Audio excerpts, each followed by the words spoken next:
పెందుర్తి అకిరెడ్డిపాలెంలో ఇంటా విద్యార్థి అదృశ్యం. సెల్ ఫోన్ వాడొద్దని తల్లి మందలించడంతో 16 ఏళ్ల ఇంటర్ విద్యార్థి దియాంష్ ఇంటి నుంచి వెళ్లిపోయాడు. ఇంటి నుంచి వెళ్లే ముందు అమ్మా నన్ను వెతకొద్దు, మీరు బాగుండండి అంటూ లేఖ రాసి వెళ్లినట్లు కుటుంబ సభ్యులు తెలిపారు.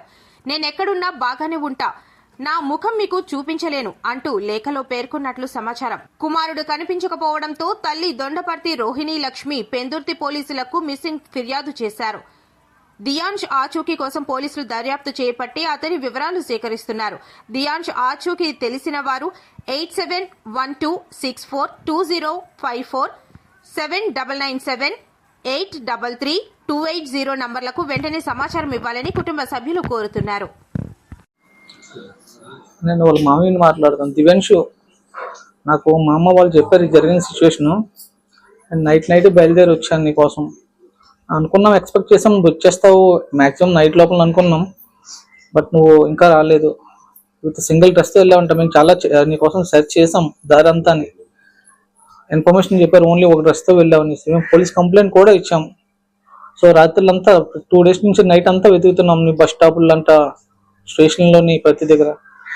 సో దయించి నువ్వు ఎక్కడున్నా సరే అన్ని మర్చిపోయి నేను చాలాసార్లు చెప్పాను కదా, నీకు ఏమైనా ప్రాబ్లం ఉంటే నన్ను కాంటాక్ట్ చేయి, ఇంకెవరికి చెప్పు పర్సనల్గా అనేసి.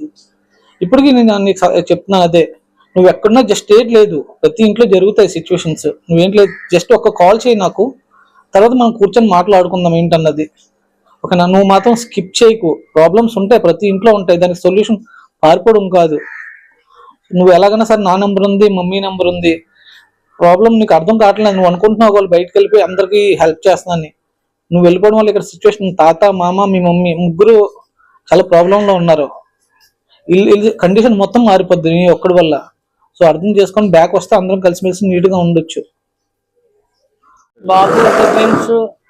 బాబు దివ్యాంశు ఆలకిస్తున్నావమ్మా. అమ్మమ్మ ఆ రోజున ఆలకించి బాబు. నిన్న 4 సంవత్సరాలున్నర పిల్లోడిని తెచ్చి 16 సంవత్సరాలు పెంచాను. ఈ ఇంటి పరిస్థితి నువ్వు వెళ్ళిపోయాక మారిపోయింది బాబు. నువ్వు ఇలాగ నేను యాపిల్ కాఫీ పట్టుకొని వస్తువులకి నువ్వు ఇంట్లో లేవు, అప్పటి వరకు ఉన్నవాడివి. ఇంట్లో ఇద్దరు ఒక దగ్గరే ఉన్నాం కదా, అది ఇంట్లోకి ఎప్పుడు వెళ్ళావో తెలియదు బాబు. జరిగింది. నా బంగారం కొండ నువ్వు ఇంటికి, నువ్వు లేని జీవితం నాకు వద్దు. నేను పోతాను, మీ అమ్మ పోతుంది. మా ఇద్దరు ఇంటి సిచ్యువేషన్ అలాగ ఉంది. ఇంటి షుగర్ పెంచి ఇవి 3 రోజులు బట్టి మంచినీళ్ళు వేయలేదు నాన్న. నువ్వు ఎక్కడ ఫోన్ నెంబర్ చెప్పు, నీ దగ్గర డబ్బులు లేవు నాకు తెలుసు. నువ్వు ఫోన్ నెంబరు డాడీ దానికో లేకపోతే మమ్మీ దానికో తాతీ దానికో చెయ్యి. నేను కార్ వేసుకొని వచ్చి నువ్వు డే స్కాలర్కి తెలుదు కానీ నీకు రోజు అదే ఆదిత్య కాలేజ్ బస్సు వస్తుంది మా అమ్మ అన్నావు కదా, దానికే నేను పంపిస్తాను. నీకు స్నాక్స్ ఫుడ్ పెట్టేసి రోజు పంపిస్తానమ్మా.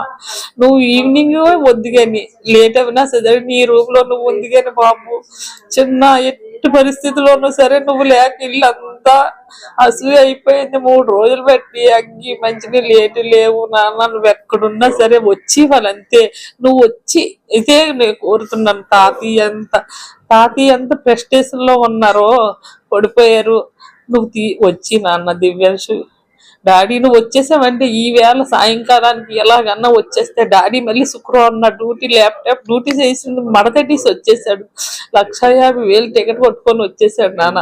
నువ్వు వెళ్ళిపోయిన తర్వాత ఇల్లు అంతా ఎంత నష్టపోయాము మాకు తెలియదు. ఇన్ని రకాల బాధలు వస్తాయి. ఎలాగా నీ మాట నేను ఇన్ని రోజులు అలా అర్థం చేసుకోలేదు, ఇప్పుడు అర్థం చేసుకున్నావు నాన్న. నువ్వు వచ్చి హాస్టల్లో ఉండొద్దు. నీ లగేజ్ తాతయ్య ఆటో కట్టించుకొని వెళ్ళి తెచ్చేస్తారు. వచ్చి అమ్మ బాబు వచ్చి నాన్న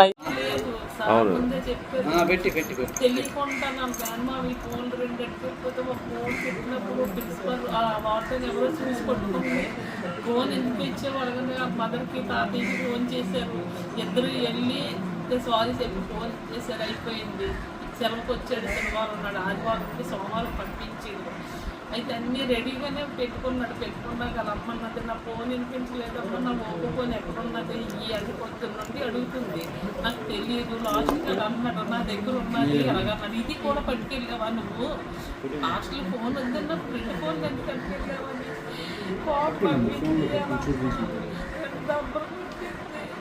ఆ సోమవారం నాడు పంపించిన అక్కడికి అడిగి స్నాక్స్ అది రెడీ చేసుకున్నాడు. 4వ గంటకి వర్షం వచ్చింది సోమవారం నాడు సాయంత్రం. పై రూమ్లోకి వెళ్ళాడు. మనకు తెలియదు, టీ తాగడానికి పిలుస్తున్నాను, పిలుస్తున్నాను చిన్న భవిష్యత్తు తప్పిస్తే తీసుకున్నాడు ఉన్నాడు. ఈసారి మళ్ళీ టీ పట్టుకొని వెళ్తుల్లోకి వినపడలేదు. మా ఫోన్లో అమ్మాయి వెళ్ళి చూసింది. అక్కడిగా బట్టలు ఉన్నాయి డిఫెన్స్, పొద్దు నుండి వేసుకున్న బట్టలు డిఫెన్స్ కనపడలేదని రూళ్ళు బాత్రూమ్లు అన్నీ దొరికింది.